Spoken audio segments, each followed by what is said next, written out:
Cuando ella me pidió que viniera a hacer una presentación, pues ya está la segunda, digamos, me extrañó, por supuesto que me sentí muy honrada, ¿no?, de que me citaran a mí para presentar un libro de una compañera que conocía en la militancia, una compañera, como digo yo, de las imprescindibles. Nunca hace mucha bulla, pero siempre está donde tiene que estar, haciendo lo que tiene que hacer. Tareas grandes, pequeñas, todas son iguales y siempre está. Es un honor para mí estar en un momento tan importante para una militante de las imprescindibles. Mi madre me había dicho que quería que yo presentara este libro, entonces el honor fue mayor para mí, y cuando leí el libro me di cuenta por qué su madre, que no puedo desgraciadamente estar hoy aquí, quería que yo lo hiciera, porque yo pasé esa juventud que pasó ella en la misma época en América Latina, donde todos los jóvenes sentíamos lo mismo. Entonces puedo interpretar el sentimiento que tuvo ella en esa militancia que Mónica trata de explicar o de traducir lo mejor posible, y lo ha hecho muy bien, pero claro, el sentir de los que estábamos en ese momento nosotros, toda la juventud en América Latina, que veníamos saliendo el mundo venía saliendo de la Segunda Guerra Mundial, en donde los acuerdos de Yalta y Potsdam, el mundo se había dividido en dos. Los Estados Unidos de América tenían América Latina como territorio, como patio trasero, y nadie se podía meter a ese terreno, salvo ellos, y la Unión Soviética tenía toda la parte de los países que estaban cerca de él, ¿no? Europa había salido de la guerra, estaba toda destrozada. Bueno, Europa era un terreno a luego ver qué pasaba.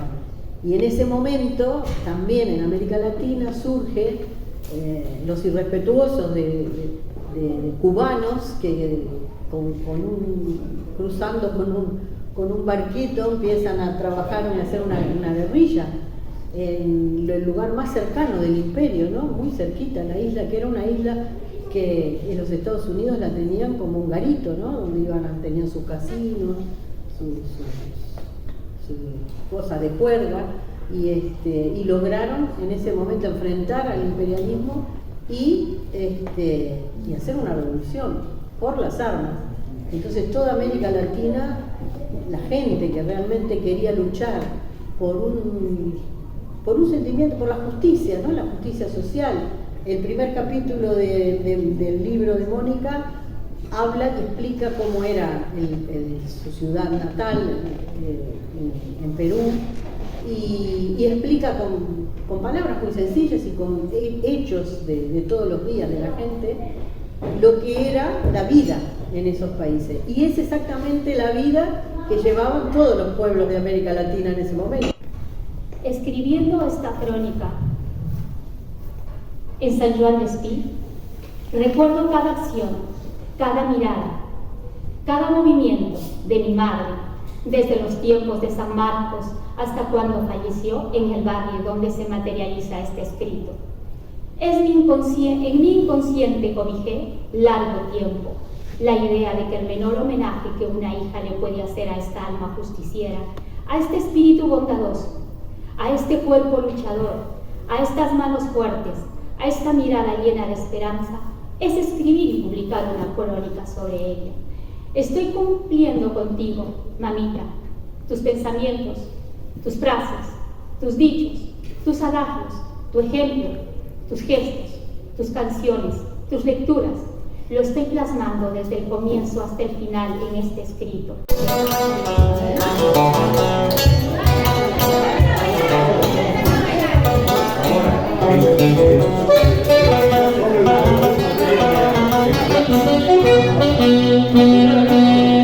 Desde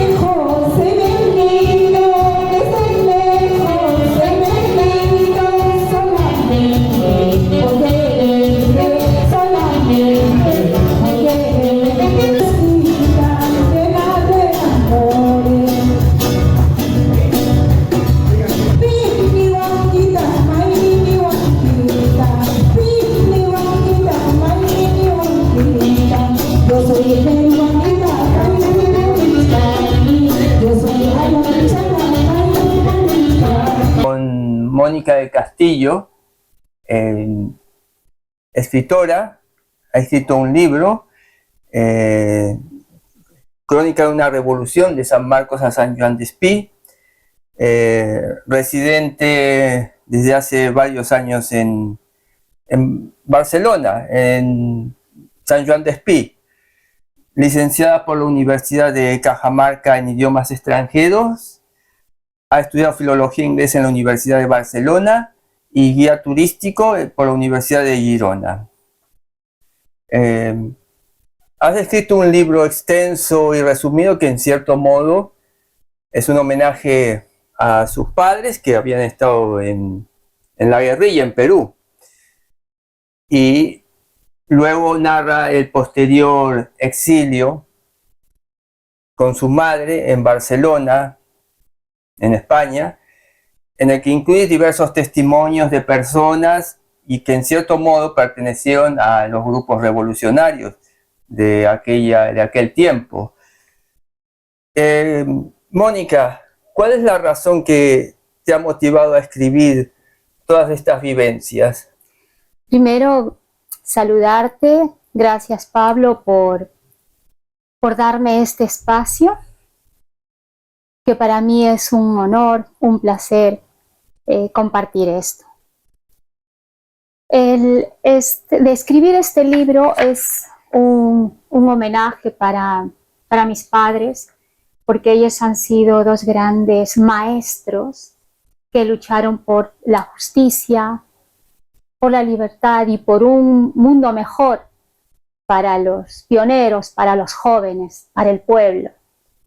Esto fue uno de mis principales motivos de escribir esta crónica, y también por la memoria, por la historia y por su dignidad de aquellas personas que fueron silenciadas durante la guerra interna de los 80 a los 2000. En tu libro consta de 3 capítulos. El primero es un relato de cómo es la sociedad de Cajamarca, concretamente en la ciudad donde vivías, en San Marcos, según los recuerdos que tienes de aquella época. Y yo, desde el tiempo y la distancia, ¿cómo valoras todas estas vivencias y recuerdos?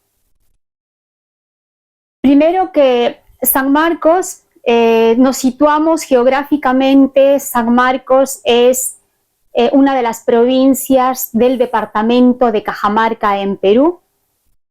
Es el lugar donde nací, donde crecí, donde mis padres se forjaron ideológicamente, políticamente, siendo grandes maestros, como les decía al principio, en donde ellos perdieron la batalla porque fueron prisioneros, ¿no? Estuvieron en prisión. Porque como maestros en ese entonces era un acto político. El mismo hecho de ser maestro, se jugaban el todo por el todo a cambio de una idea, de las ideas de que los niños puedan tener sus propias opiniones, sus propios criterios. A lo largo de esta historia, en esta crónica, podemos decir de que viene a ser una herida. Y al venir aquí, al cruzar fronteras, San Joan Despí viene a ser la cura, porque fue un lugar donde se pudo romper esas cadenas y donde se pudo plasmar este escrito. Un momento que voy a cortar. Vale, seguimos. A ver. En el segundo capítulo es una narración sobre la guerrilla en el cual participaron tus padres, en el cual también hablas de tu familia y las impresiones desde el punto de vista personal. Y siendo la hija de unos guerrilleros, según lo que tú me relatabas en este libro, ¿cómo se ha sentido el rechazo que sentías por parte de la sociedad hacia tu persona por ser la hija de alguien que sería subversivo, vamos? Desde pequeña, como conocí a mis padres ya siendo maestros y luchando por la justicia, ellos ya me inculcaron ideología sobre estos acontecimientos que estaba pasando en el colegio, tal vez con una ideología un poco más forjada. Yo nunca hice comunión, ni me bautizaron, ni hice viajes de promoción, ni confirmación. Entonces, ellos me incitaron a este tipo de formación. Claro que sí, como todo joven, como toda niña, ¿no? Sientes ese rechazo, pero lo he tenido siempre a ellos y a otras personas que venían de lugares diferentes y que yo con sus hijos también compartíamos estas opiniones, estas historias de nuestros padres. No lo sentí tanto el rechazo por parte tal vez de la sociedad, ¿no? De la sociedad en ese entonces sanmarquina. Porque en sí, como niños que somos, a los niños tampoco no les va a importar que tus padres sean revolucionarios. Era una sociedad tan pequeña que no se daban cuenta, ¿no? de la situación que se estaba llevando a cabo. En otro capítulo del libro, narra un poco la etapa del exilio junto a tu madre, desarraigo y relación con las personas que has conocido en los primeros años del exilio, junto con la nueva ciudad y la sociedad en el que las habían acogido. ¿Cómo se había sentido todo esto en tus primeros años? Pensé que iba a ser un poco difícil, pero como sabemos que Cataluña siempre se caracteriza por una sociedad muy abierta, por esos principios que tienen los catalanes, aquí hay una sociedad que se llamó, porque ya no existe, fueron la Casa Chile. Es donde nos llevaron las asistentes sociales a reunirnos con los exiliados políticos que eran los chilenos. Recuerdo cuando estaba en Perú, en las clases de historia, nos decían de nuestros hermanos chilenos que nos quitaron las tierras, que de las guerras. Sin embargo, cuando vengo aquí me encuentro con otra sorpresa, de que nuestros hermanos chilenos ayudaron a los chinos en ese entonces, cuando los grandes hacendados les tenían de esclavos a los chinos. Y creo que eso ha sido uno de los factores para que gane la guerra los chilenos. Bueno, que me he salido un poco, que en sí no recibieron con los brazos abiertos. Pensé otra realidad, pero en sí desde ese momento me he sentido un poco más libre. Dentro del libro se ha incluido poesías, letras de canciones, y también hay otro capítulo en el cual incluyes entrevistas y también testimonios de personas que han participado tanto directa como indirectamente en esta época revolucionaria, o que han sido, digamos, estos idealistas. Me estoy hablando dentro de la sociedad que te había tocado vivir.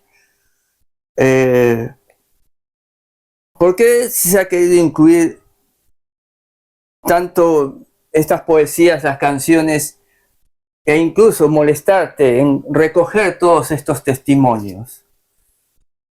Simplemente porque las canciones es historia. Si nosotros hemos leído el libro, y a los que no lo han leído, pues que lo compren, los chilenos tienen una música que es de Víctor Jara, y es una de las canciones que me gustó, y el título es Córrele, córrele, córrela, córrele que te van a matar. Me gustó mucho porque a la gente que vive en la clandestinidad, a los guerrilleros, a los revolucionarios que huyen, esa canción es directamente, es un homenaje para ellos. Entonces puedo decir que Chile tiene su propia música y Chile siempre está en estas cosas, en estas historias que tiene la persona en el exilio o cuando te vas a las presentaciones de un libro, porque son personas muy unidas.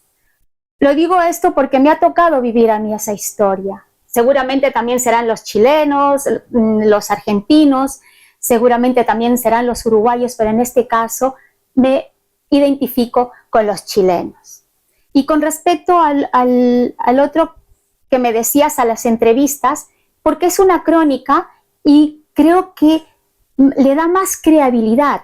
El mismo hecho de hacer estas entrevistas, que no ha sido nada fácil, y algunas personas intervienen con sus propios nombres y otros no, porque en la historia, en estas entrevistas, pues hay gente que han tenido sus criterios que han sido bien y otros pues que no quieren opinar. Y este mensaje que nos dan, estos testimonios que nos dan, es importante para ver en qué se falló. Y si nosotros queremos reiniciar de nuevo, que se haga con mejor actitud para poder corregir esos errores. ¿Y qué me dices sobre este refrán que existe?